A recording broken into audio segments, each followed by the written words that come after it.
What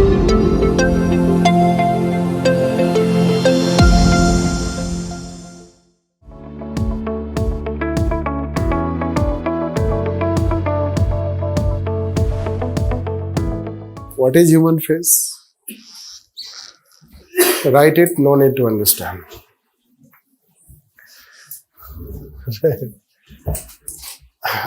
Basically, nowadays we say globalization with human face. Human face means you should not have that vested interest to manipulate and make it in your favor. MNCs, etc. This is what we can say this. So, without talking end of globalization, without talking post-globalization, we have concluded globalization, and that is how you have to write. When there is a question on globalization. Thereafter, when we will start writing other things, that is when they ask, then you have to write, otherwise think that you do not know. This because we are expecting question from that also. That's why we have to tease. But it makes a bit complex by this thing that people start writing that also in the same globalization topic. Right? Yes. So simplets was from first to second documents of globalization. This is what academicians. Right. Academicians are interesting people.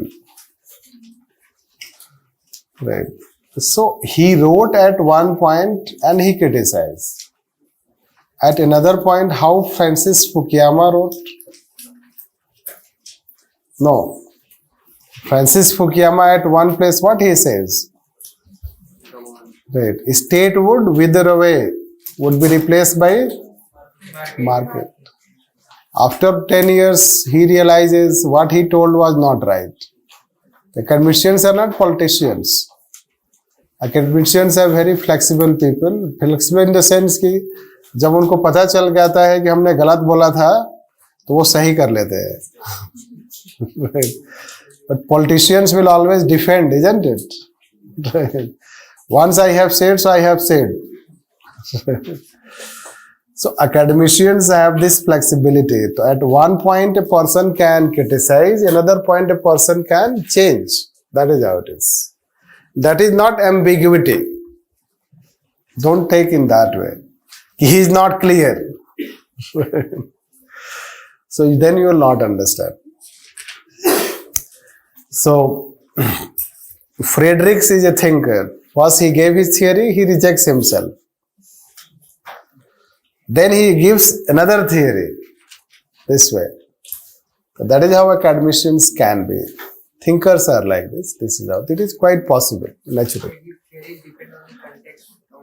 Yes, once you give any theory, you know after some time it has become wrong. It's better you write new one. That will be appreciated. That is how they do that. That is called intellectualism.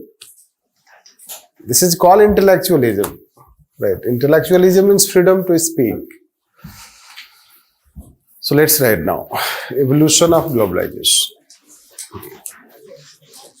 Phase 1 already we have talked. Now see, here we are trying to link with past also. This is what it is. Which again you don't have to tell unless you have to explain a bit of evolution, etc. when they ask like this. So globalization means free trade or let's say movement of people, trade or commerce, even if not free trade. So in ancient time also there was movement of trade and commerce, Silk Route, etc. You know that how it is in history. Historians also went from this part to that part. After all, how we came to know about others' history? Others' history, others' practices, trade and commerce link. So you know that one kingdom to another kingdom, there used to be trade and commerce, deal also, trade deal, etc. So that can be considered as a sort of practice like, let's say, globalization means global integration. So that can be considered. Then we came to direct modern times. In modern times, colonization happened. Basically, Western countries right, start colonizing developing countries. That is another kind of globalization. This. Then decolonization happens. Decolonization happens, it is another type of, let's say, international institutions emerge, United Nations, World Bank, Bretton Woods concept, all these things. And then they started further spreading internationalization, greater integration. So most of the countries started coming under United Nations framework, then conventions, treaties, all these things happen. So these things can be just considered as a sort of practice. Hence, globalization as a practice may not be considered completely new. This is what it is.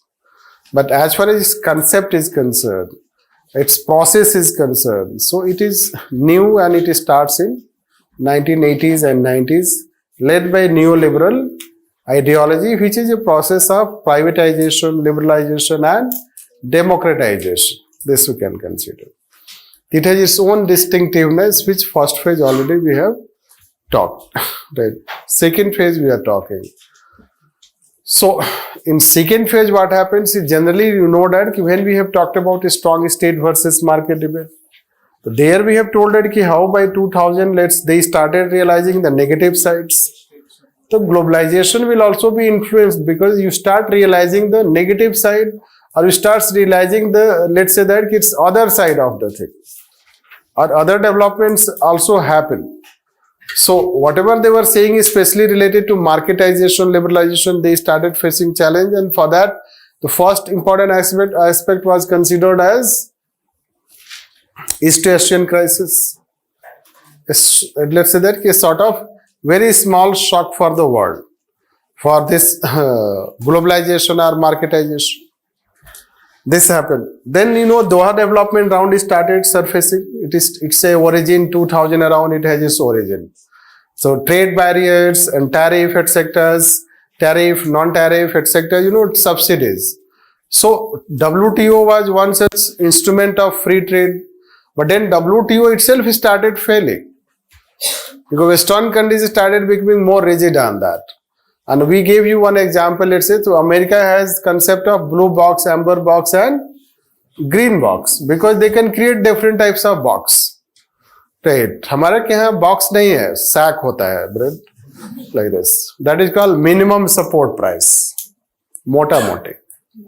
इतना सब final aspect में क्या जाना है, isn't it? So basically what they are trying to say that they can master by knowledge subsidy in such a way that it will not be considered as subsidy. And see, we can just only give minimum support price. क्यों? पैसा होगा तभी तो support करोगे आप. Right. Subsidy देने के लिए पैसा होना चाहिए. They have पैसा to support their agriculture. Yes. Anyhow, the Western countries have huge money to support their agriculture. They support their agriculture. Right. Let's say anyhow. So this, let's say you will study in your GS, you'll understand all these things. So somehow let's get it started. So these things started surfacing. So globalization also started facing its challenges. Hence it is called post-globalization phase. A term is used also called post-globalization. Right. So phase second we consider post-globalization, which the developing countries were trying to renegotiate. Negatives of globalization started surfacing. These things started happening. So that way we can consider. And then they also started resisting globalization process. They also started competing. The process was going on because you know that they say that global village was created, will be created. Globalism was idea given. Globalism means no boundary. Globalization is the process to achieve. Globalism is also a term. Globalism means no boundaries. But you know how they have created different types of barriers? They have lots of barriers. One barrier is that you cannot enter in their country. No, different types of visa barriers. Then let's say other people, those who go, they should speak English. this English test होता है. This is how it is. So only जो है नाप तौल के लोग जाएंगे. Sorry to say that. So only the people which they can allow can enter in their country. So there is barrier. No, Mexico wall. What is this? Wall is created. Right. Anyhow, the barriers they have created, barrier were not removed at all. So these developing countries started realizing the global village idea also started facing criticisms. So basically 2000 onwards is the phase of criticism of globalization. It starts facing criticism, slowing down, you can say that. And then meanwhile, this is called global economic crisis comes. So when global economic crisis comes in 2007 and 8, then it reinforced developing countries that whatever globalization you are talking, there is something problem. Why? Because globalization subprime crisis happen in their country and loss is by other countries. No. Crisis happen in US economy, but its impact is felt in other economies also. And they have not done anything wrong. But their economy also suffers because of that. When their economy suffers because of that, so then there was a talk, can globalization be successful without global regulation? So can globalization can globalization have global village, and can global village survive without global government? The global government is global regulation. Hence, let's say that 3 such conferences happened. G20 came in news. G20 has become powerful. How? Not because of East Asian crisis, because of global economic crisis. G20 was found when there was East Asian crisis. But it was not relevant till global economic crisis. When global economic crisis happened, so G20 had 3 meetings at a stretch. One was held in Paris and 2 meetings were held in US. One was in Washington. And at that G20, let's say there was a talk to create a global regulatory body. But US, let's say, backed out from this. US did not agree for global global regulatory body. United Nations also constituted a committee for global regulation of market headed by Joseph Stiglitz. And this committee also recommended for global regulation. This you should know. But it was not implemented. And it made one thing clear that globalization has also its negative consequences. And still, let's say, things were developing then by the time Trump and Brexit happened. And when it happened, so this is how we enter in a new phase. New phase is that whether globalization has ended itself. That is called end of globalization. Articles were written on end of globalization. The first step towards achieving your dreams is having the right coach. Get the best education with Lukmaan IAS and make your UPSC dreams come true. Download the app now.